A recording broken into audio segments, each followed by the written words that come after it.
السلام علیکم۔ ویڈیو کو ایک لائک کر کے چینل کو سبسکرائب ضرور کر لینا۔ فکر یہ بن گئی کہ زکوٰۃ ہی میں سب نپٹانا چاہتے ہیں 2.5% میں، اس کے لیے بھی زکوٰۃ لے لو، اس کے لیے بھی زکوٰۃ لے لو، اس کے لیے بھی للہ رقم بھی تو نکالو، صدقہ نفلی صدقہ بھی تو نکالو۔ حدیث پاک میں آتا ہے تمہارا نفلی صدقہ جب تم کسی کو دیتے ہو، نفلی زکوٰۃ تو مستحقی کو دی جائے گی ورنہ ادا نہیں ہوگی، لیکن نفلی صدقہ سب کو دیا جا سکتا ہے۔ جب ہم نفلی صدقہ دیتے تو اس کی فضیلت یہ ہے کہ جس کو نفلی صدقہ دیتے ہو اس کے ہاتھ میں بعد میں آتا ہے، پہلے وہ اللہ کے دست قدرت میں پہنچتا ہے۔ نفلی صدقہ جو دیتا ہے اللہ اسے اچھی موت عطا کرتا ہے، بری موت سے اللہ بچاتا ہے۔ اس لیے صدقہ تو فرمایا اپنے بیماروں کا علاج صدقے سے کرو، اور نفلی صدقے میں امیر بلکہ مستحق غیر مستحق مت دیکھو۔ ایک مرتبہ ہمارے مرشد سرکار قطب الاقطاب غوث الاغواث شیخ الشیوخ غیاث القونین قطب العارفین سیدنا شیخ عبد القادر جیلانی غوث اعظم کی بارگاہ میں کوئی آ کے کہتا ہے مرشد لوگ میرے پاس صدقہ مانگنے آتے ہیں، اس میں مستحق بھی ہے غیر مستحق بھی ہے، میں کس کو دوں؟ فرمایا بیٹا ہم صوفی لوگ ہیں تمہیں یہی مشورہ دیتے ہیں کہ جو مستحق ہے اس کو بھی دے دیا کر، جو غیر مستحق ہے اس کو بھی دے دیا کر۔ اس کا فائدہ یہ ہوگا کہ تو جس چیز کا مستحق اللہ تجھے وہ بھی عطا کر دے گا، اور جو تو جس چیز کا مستحق نہیں ہے اللہ تجھے وہ بھی عطا کر دے گا۔ جب تو غیر مستحق کو دے گا تو اللہ تجھے بھی عطا فرمائے گا۔ اس لیے صدقے کو عام کریں۔ آج مسلمان زکوٰۃ چور بھی ہوا ہے، نماز چور بھی ہے، زکوٰۃ چور بھی ہے۔ ایک پیسہ اگر زکوٰۃ کا بچا کے رکھو گے،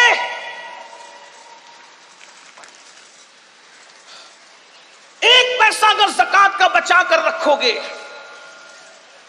تو وہ پیسہ آپ کے دوسرے اچھے پیسے کو بھی تباہ کرے گا، اور اگر زکوٰۃ دے دی، اللہ کے رسول علیہ السلام فرماتے ہیں جو اپنے مال کی پوری پوری زکوٰۃ ادا کرے اللہ اس کے مال کو اپنے قلعے میں محفوظ کر لیتا ہے۔ مجھے بتاؤ جس کا مال اللہ کے قلعے میں محفوظ ہو جائے پھر اس کے مال کو کون کیا کر سکتا ہے؟ لوگ کہتے ہیں میرا مال بیوپاری لے کر کے بھاگ گیا، ڈوب گیا، یہ ہوا وہ ہوا۔ زکوٰۃ نہیں دیتے، غریبوں کا حق نہیں دیتے، اس لیے کوئی لے کر کے بھاگتا ہے۔ واللہ اگر ایک ایک پائی کی زکوٰۃ نکال دو تو اللہ کے سچے نبی نے فرمایا کہ جس نے زکوٰۃ نکال دی اس کا مال اللہ کے قلعے میں محفوظ ہو گیا۔ ایک بات۔ دوسری بات، جب زکوٰۃ نکالو تو زکوٰۃ کو کوئی سسٹم سے تقسیم کرو۔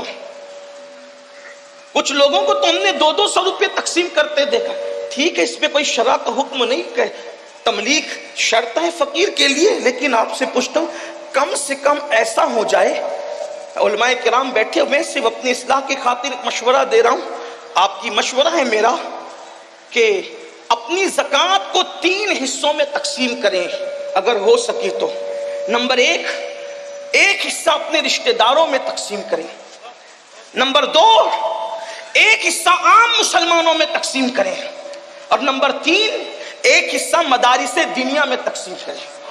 اس سے یہ ہوگا کہ آپ کے رشتہ داروں کی غربت بھی دور ہوگی، عام مومنوں کی غربت بھی دور ہوگی، اور جو مدارس اسلامیہ جو دراصل ہمارے مذہب کی جان ہے، اللہ کے رسول علیہ السلام نے فرمایا العلم حیات الاسلام و عماد الدین، کہ علم اسلام کی زندگی ہے اور دین کا ستون ہے۔ جب تک کہ یہ مذہبی ادارے قائم ہیں انشاءاللہ ہمارا دین زندہ رہے گا۔ اس لیے ان کو بھی مضبوط کرنا ضروری ہے، لیکن اس کے لیے تھوڑی گزارش اتنی ہے کہ جہاں دے رہے ہیں وہاں آنکھ کھول کر کے دیکھو کہ کام ہو رہا ہے کہ نہیں ہو رہا ہے۔ اگر واقعی صحیح کام ہو رہا ہے، زمین پر ہے ادارہ تو ٹھیک ہے، اگر آسمانوں پر یا تصورات یا تخیلات میں ہے تو پھر آپ اس کے ذمہ دار ہیں۔ کچھ لوگوں کا حال یہ ہوتا ہے کام نہیں دیکھتے بلکہ جہاں نام ہوتا ہے وہاں دیکھتے ہیں، پھر چاہے وہ صحیح جگہ ہو چاہے غلط جگہ۔ اس میں بھی مجھے ایک بات یاد آتی ہے، دراصل پھر آپ کا بلکہ ہم بولنے والوں کا بھی کیا قصور۔ ایک شخص حضرت محبوب الہی کے پاس ہے نظام الدین اولیاء، کہ حضور میری زکوٰۃ ہے، اور آپ میرے مرشد ہیں, آپ نیک اللہ والے, جس کو چاہیں دے دیں.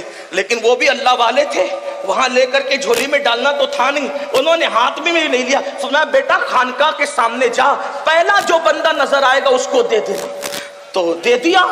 وہ محبوب الہی کے بڑے نیک اور متقی مرید تھے. تو دوسرے کو رشک آیا, ارے اس کی زکوٰۃ تو بڑی صحیح جگہ گئی.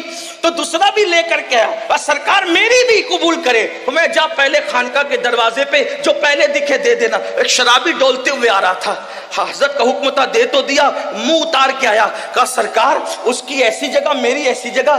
آپ نے مسکرا کے کہا بیٹا میرا قصور کیا ہے, جیسا مال تھا ویسے کے پاس پہنچ گیا. بس اپنی زکاتوں کا بھی یہی حال ہے, جیسے کماؤ گے ویسے جھولی میں جائیں گے. اگر حلال کماؤ گے تو اچھے. اگر ویڈیو پسند آیا ہو تو پلیز ایک لائک کر کے چینل کو سبسکرائب ضرور کر لیں.